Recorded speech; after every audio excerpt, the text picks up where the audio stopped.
వికసిత భారత్ 2047 లక్ష్యంగా యువత అత్యాధునిక సాంకేతికతతో అంతర్జాతీయ స్థాయి నైపుణ్యాన్ని సాధించడం, దేశాన్ని స్వయం సమృద్ధి దిశగా బడ్జెట్ను రూపొందించడం జరిగిందని BJP party Anaparthi MLA Nallamilli Ramakrishna Reddy, రాష్ట్ర media panelist Pothireddy Krishnakanth, party జిల్లా అధ్యక్షుడు బిక్కిన విశ్వేశ్వరరావు అన్నారు. గురువారం కాకినాడ క్షత్రియ పరిషత్ కళ్యాణ మండపంలో కేంద్రం రూపొందించిన బడ్జెట్పై మీడియా సమావేశం నిర్వహించారు. ఈ సందర్భంగా వారు మాట్లాడుతూ, పరిశోధనలు, ఆవిష్కరణలు చేయడం, డిజిటల్ గ్రీన్ ఎకానమీ రంగాల్లో నాయకత్వం వహించేలా 2026-27 బడ్జెట్ను రూపొందించడం జరిగిందన్నారు. ఈ బడ్జెట్పై ప్రతిపక్ష పార్టీలకు చెందిన నాయకులు మాత్రం ఎప్పటిలాగానే ఎన్డీఏ ప్రభుత్వం పేద మధ్య తరగతి వర్గాలను విస్మరించి కార్పొరేట్ శక్తులు, పెట్టుబడిదారుల కొమ్ము కాసే విధంగా రూపొందించారని విమర్శిస్తున్నారన్నారు.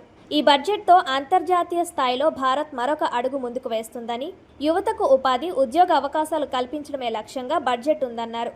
రాష్ట్ర రాజధాని అమరావతి, పోలవరం ప్రాజెక్టుతో పాటు రాష్ట్ర అభివృద్ధికి నిధులు కేటాయించడం జరిగిందన్నారు. ఈ సమావేశంలో సివిల్ సప్లై డైరెక్టర్ మాలకొండయ్య, గట్టి సత్యనారాయణ, ఎస్సీ మారేబుచ్చి, కుండల సాయి, ఏడాది కృష్ణ, చెక్క రమేష్ తదితరులు పాల్గొన్నారు.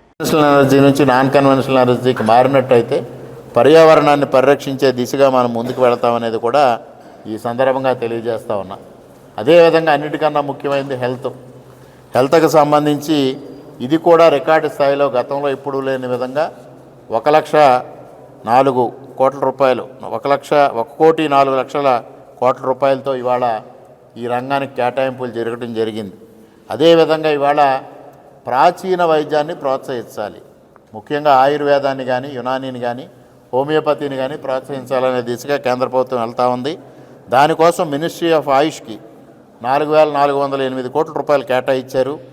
హెల్త్ ఎడ్యుకేషన్కి సంబంధించి ఇవాళ ఆంధ్రప్రదేశ్ ప్రభుత్వం ఏదైతే పీపీపీ మోడల్ తీసుకుంటే దాన్ని వైసీపీ విమర్శలు చేస్తూ ఉందో దాన్ని ఇవాళ కేంద్ర ప్రభుత్వం బడ్జెట్ రూపంగా సమర్థించిందనే విషయాన్ని కూడా మీ ద్వారా ప్రజలందరికీ, వైఎస్ఆర్సీపీ నాయకులకి కూడా తెలియజేస్తూ ఉన్నారు. మరొక పక్క ఒక 3 all India institute of medical sciences మాదిరిగా new all India institutes of Ayurveda అనేది 3 ఇన్స్టిట్యూట్స్ ఎస్టాబ్లిష్ చేయాలనేది కూడా ఈ బడ్జెట్లో ప్రస్తావించారనేది కూడా ఈ సందర్భంగా తెలియజేస్తూ, మరి అదేవిధంగా ఇవాళ క్యాన్సర్ మహమ్మారి ఏ విధంగా వస్తూ ఉందో మనం చూస్తూ ఉన్నాం. అధిక ఎరువులు, అధిక క్రిమిసంహారక మందులు వాడకం దీనికి ప్రధాన కారణం అనేది చెప్తా ఉన్నారు.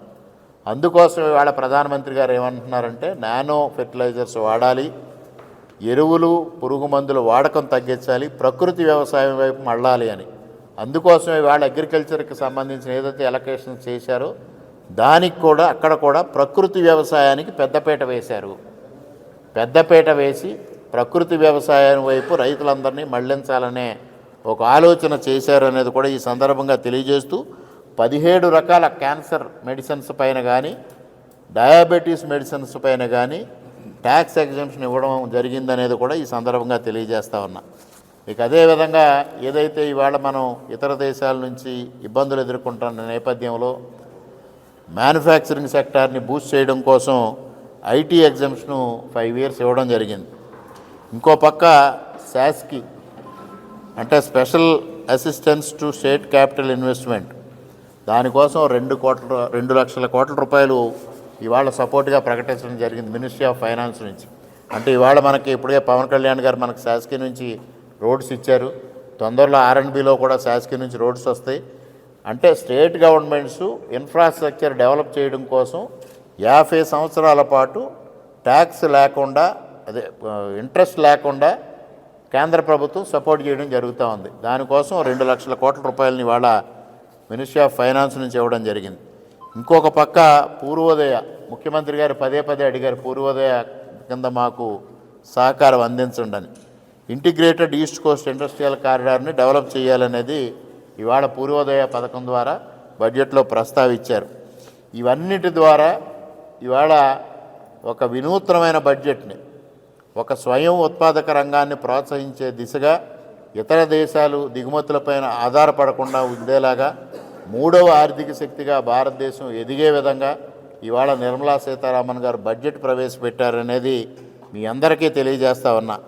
దీనిలో ప్రత్యేకంగా ఆంధ్రప్రదేశ్కి ఏమి బెనిఫిట్స్ జరిగినాయి అనేది కూడా ఒక్కసారి మనం అవలోకనం చేసుకోవాల్సిన అవసరం ఉంది. ముఖ్యంగా హై స్పీడ్ కారిడార్స్ ఏవైతే ఉన్నాయో అవి ప్రకటించిన దానిలో రెండు రాష్ట్రం ద్వారా వెళ్తూ ఉన్నాయి. అది తప్పనిసరిగా మనకి అత్యంత ప్రయోజనం చేకూరుస్తూ ఉంది. అదేవిధంగా high speed trains, bullet trains ఏవైతే ఉన్నాయో అవి కూడా రెండు రాష్ట్రం ద్వారా వెళ్తూ ఉన్నాయి. ఇక చేనేత రంగానికి ప్రోత్సాహం ఇవ్వాలనేది ఇవాళ స్పెసిఫిక్గా కేంద్ర బడ్జెట్లో చేయడం వలన మనకి చేనేత రంగం ఆంధ్రప్రదేశ్లో ఎక్కువగా ఉన్న నేపథ్యంలో ఇక్కడ చేనేత రంగం ఒక విధంగా చేనేత రంగం ఇక్కడ కుదేలైపోయిన పరిస్థితిని మనం చూస్తూ ఉన్నాం. ఇటీవల కాలంలో నారా లోకేష్ గారు పెద్ద ఎత్తున చేనేత రంగాన్ని ప్రోత్సహించాలనే దిశగా వారు ప్రయత్నం చేస్తూ ఉన్నారు. మంగళగిరి నుంచి మొదలుపెట్టి ఒక ప్రత్యేకమైన ప్యాకేజ్ చేనేతకి ఇచ్చి చేనేత కార్మికులను ప్రోత్సహించాలనే దిశగా చేస్తున్న ప్రయత్నానికి ఇవాళ ఏదైతే కేంద్ర ప్రభుత్వం చేనేతకు ప్రోత్సాహం ఇచ్చిందో అది తప్పనిసరిగా ఉపయోగపడుతుందనేది కూడా ఈ సందర్భంగా తెలియజేస్తూ ఉన్నా. అదేవిధంగా వ్యవసాయానికి సంబంధించి కొబ్బరి కానీ, జీడిపప్పు కానీ, కోకో రైతులకు కానీ ప్రోత్సాహకాలు ఇచ్చారు. మనకి కొబ్బరి అంటే కోనసీమ, ఈ కొబ్బరికి ఇచ్చిన ప్రోత్సాహకాలు ఇవాళ కోనసీమకు ఉపయోగపడే పరిస్థితి. జీడిపప్పుకి ఇచ్చిన ప్రోత్సాహాలు ఉత్తరాంధ్రకి, కోకో ఇవాళ మొత్తం ఆంధ్రప్రదేశ్ అంతా కూడా మెట్ట ప్రాంతంలో కోకో పండిస్తూ ఉన్నారు. ఆ రైతాంగానికి ఉపయోగపడే పరిస్థితి వస్తూ ఉంది. మనకి నవంబర్లోనే కేంద్ర ప్రభుత్వం సెమీ కండక్టర్ ఇండస్ట్రీ ఆంధ్రప్రదేశ్లో ఒకటి ఏర్పాటు చేస్తామని ప్రకటించారు. ఆ ప్రకటనకు అనుగుణంగా ఇవాళ సెమీ కండక్టర్ మిషన్ 2O చేయడం వలన దానికి కేటాయించిన 40,000 కోట్లలో అగ్రభాగం ఆంధ్రప్రదేశ్కి దక్కే పరిస్థితి ఉందనేది కూడా ఈ సందర్భంగా మీకు తెలియజేస్తా ఉన్నా. అదేవిధంగా ఈ సెమీ కండక్టర్ మిషన్ 2O ఏదైతే ప్రకటించారో దానివల్ల అమరావతిలో చంద్రబాబు నాయుడు గారు పదే పదే మాట్లాడుతున్న క్వాంటమ్ వ్యాలీ కానీ, వైజాగ్లో రాబోతున్న కోడింగ్ సాఫ్ట్వేర్తో పాటు సెమీ కండక్టర్ ఇండస్ట్రీకి కూడా మనకి అభివృద్ధి దిశగా మనం ముందుకెళ్తా ఉన్నాం. ఇక మరొకటి డేటా సెంటర్స్కి ట్యాక్స్ ఎగ్జంప్షన్ ఇచ్చారు 2047 వరకు. ఇవాళ మనకి గూగుల్ డేటా సెంటర్ వచ్చింది విశాఖపట్నానికి. లోకేష్ గారి కృషితో, చంద్రబాబు నాయుడు గారి కృషితో, మరి కేంద్ర ప్రభుత్వం నరేంద్ర మోడీ గారి యొక్క సహకారంతో, మరి నరేంద్ర మోడీ గారి సహకారం ఏ విధంగా అందించారు వైజాగ్ గూగుల్ డేటా సెంటర్కి అంటే, వాళ్ళు గూగుల్ డేటా సెంటర్ని వైజాగ్లో ఏర్పాటు చేయమని రాష్ట్ర ప్రభుత్వం రిక్వెస్ట్ చేసినప్పుడు, లోకేష్ గారు పర్సనల్గా వెళ్ళి రిక్వెస్ట్ చేసినప్పుడు వాళ్ళు ఐటీ యాక్ట్లో కొన్ని అమెండ్మెంట్స్ అడిగారు. ఆ అమెండ్మెంట్స్ని వారు అడిగిన విధంగా వెంటనే ఆ అమెండ్మెంట్స్ కేంద్ర ప్రభుత్వం చేయడం జరిగింది. తద్వారా ఇవాళ ఇక్కడ గూగుల్ డేటా సెంటర్ మనకు రావడానికి ఆస్కారం ఏర్పడింది. ఎప్పుడైతే 2047 వరకు దీనికి ట్యాక్స్ ఎగ్జంప్షన్ ఇచ్చారో అది తప్పనిసరిగా ఆంధ్రప్రదేశ్ రాష్ట్రానికి, ముఖ్యంగా వైజాగ్ ఒక డేటా సెంటర్స్ హబ్గా తయారవబోతూ ఉంది. దానికి చాలా అత్యంత ఉపయోగం అనేది కూడా ఈ సందర్భంగా తెలియజేస్తూ ఉన్నా. అదేవిధంగా టెక్స్టైల్స్ని ప్రమోట్ చేయాలనేది ఆంధ్రప్రదేశ్కి చాలా ఉపయోగకరంగా మారుతూ ఉంది.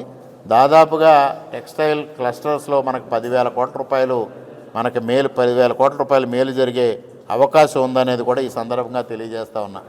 అదేవిధంగా ఎంఎస్ఎంఈతో ఇవన్నింటినీ కోఆర్డినేట్ చేయడం వల్ల మనకి 200 ఎంఎస్ఎంఈ క్లస్టర్లను ప్రారంభించాలని కేంద్ర ప్రభుత్వం సంకల్పించింది. దానిలో తప్పనిసరిగా ఆంధ్రప్రదేశ్కి పెద్ద ఎత్తున ప్రయోజనం చేకూరబోతూ ఉంది. అన్నిటికీ మించి మనకు అరకు వ్యాలీని ట్రైకింగ్గా, అదేవిధంగా హైకింగ్గా దీన్ని